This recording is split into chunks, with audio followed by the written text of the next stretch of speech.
Hello students, my name is Shanaya. Welcome to my channel Notes Mania, the hub of class notes. Class 10th, I hope आप लोगों ने कल का video देखा होगा। उसमें मैंने PYQ क्वेश्चन पेपर शेयर किया था आप लोगों से। चैप्टर्स थे fire and eyes and Nelson Mandela a long walk to freedom. इस वीडियो में मैंने PYQ क्वेश्चन पेपर का कंप्लीट सोल्यूशन दिया है आप लोगों को। ठीक है, now you are thinking what is the use of watching this video. So आप लोगों को बहुत सारे बेनिफिट्स होने वाले हैं। बेनिफिट नंबर 1, इस वीडियो में आप सीखोगे हर हर क्वेश्चन का एग्ज़ाम ओरिएंटेड आंसर। एग्ज़ाम में कैसे एग्जामिनर पूछता है उसको कैसा आंसर चाहिए, राइटिंग फॉर्मेट जो मार्क्स दिलाता है, and third board ready revision. आपको कहीं नहीं जाना है, PYQ भी वहीं मिल रहे हैं और आंसर्स भी उनके साथ यही मिल रहा है आपको। सो वीडियो को एंड तक ज़रूर देखना। तो फर्स्ट पैराग्राफ दिया हुआ है। आई होप आप लोगों ने कल का वीडियो देखा है, तो मैं यहाँ आपके लिए फिर से क्वेश्चन नहीं पढ़ूंगी, sorry for that.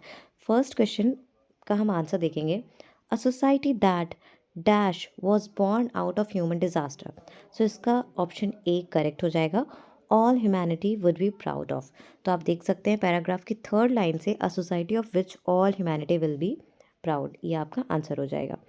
Next question is, the former outlaws were given the privilege of, तो hosting the nations of the world on their soil. Third question is, the speaker was overwhelmed with the sense of gratitude, obviously. अब यहाँ पे एक statement दिया है जिसमें आपको बताना है कि विच इज़ ट्रू और false. The common victory was when the South Africa did not become an independent nation. तो यहाँ पे सीधा ये नेगेटिव है, not become an independent, so it's false. Next है, the noun from the world confer is. अब आपको ये 4 वर्ड्स दिए गए हैं, इसमें बताना है कि इस वर्ड का नाउन फॉर्म किस वर्ड से लिया गया है, तो कॉन्फ्रेंस से। नेक्स्ट क्वेश्चन है जो आपको 100 to 120 वर्ड्स में लिखना है। यहाँ पे मैं ये क्वेश्चन पढ़ देती हूँ। Mandela said, people must learn to hate, and if they can learn to hate, they can be taught to love. According to Nelson, to love comes naturally to the human heart. Since infancy, one experiences love and warmth. However, hatred is taught to us at a later state. Hatred makes the receiver sad and gloomy. The person who gets hatred seeks love and warmth in order to escape his sadness. Thus, he recognizes love and warmth as he has suffered hatred. He understands the hurt is brings, and gradually he stops giving hatred.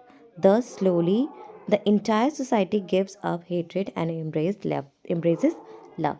तो देखो simple सा ये है कि Nelson के according उन्होंने बताया कि जो ह्यूमन हार्ट होता है वो नेचुरली लव को शो करता है, बाद में वो नफ़रत की तरफ बढ़ता है, और नफ़रत लेने के बाद उसको सिर्फ और सिर्फ सैडनेस और ग्लूमी ही मिलती है।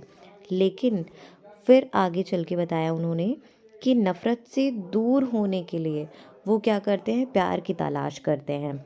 ठीक है, ऐसे धीरे धीरे अगर किसी इंसान के अंदर हेट्रेड पैदा की जा सकती है, तो उसको हम धीरे धीरे प्यार की तरफ भी ग्रेजुअली हम लेके जा सकते हैं। थर्ड क्वेश्चन है, what does Mandela refers to as an extraordinary human disaster. उन्होंने बताया कि ह्यूमन डिज़ास्टर से भी बड़ा क्या चीज़ हो सकता है। At the beginning of his speech, Mandela refers to the practice of apartheid in South Africa as an extraordinary human disaster. This practice created a deep and lasting wound on his country and led to the oppression of one group of the people, the blacks, by another, the whites. तो यहाँ पे बताया कि एक human disaster से भी बदतर हो सकता है अपार्थाइड सिस्टम जो साउथ अफ्रीका में हुआ था, और वाइट पीपल ब्लैक पीपल के साथ डिस्क्रिमिनेट करते थे। Fourth question, what does fire and ice stands for and what is the general opinion regarding the world? According to Frost, अब दिया गया ना हमारा फायर एंड आइस क्वेश्चन से, तो फ्रॉस्ट मीन्स ये फायर एंड आइस पोएम के poet हैं ये। ठीक है, fire stands for greed, conflict, fury, cruelty, lust and avarice. अब देखो यहाँ पे मैंने फायर, के वर्ड सारे के सारे हाईलाइट कर दिए। आप लोग ये सेपरेटली लर्न करना, क्योंकि बहुत बच्चे क्या करते हैं ना, फायर के वर्ड्स आइस में और आइस के वर्ड्स फायर में डाल देते हैं, तो ऐसा नहीं करना है।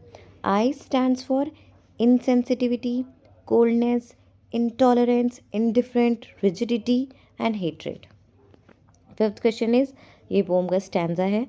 अब इस पोम के अकॉर्डिंग आपको बताना है what does it refers to in the first line. अब फर्स्ट लाइन में जो इट लिखा हुआ है इसका क्या मतलब है, तो इसका मतलब है वर्ल्ड। उसकी तुलना कंपेयर किससे किया गया है, दुनिया से किया गया है। What do you mean by perish. अब पेरिश देखो, आपका फर्स्ट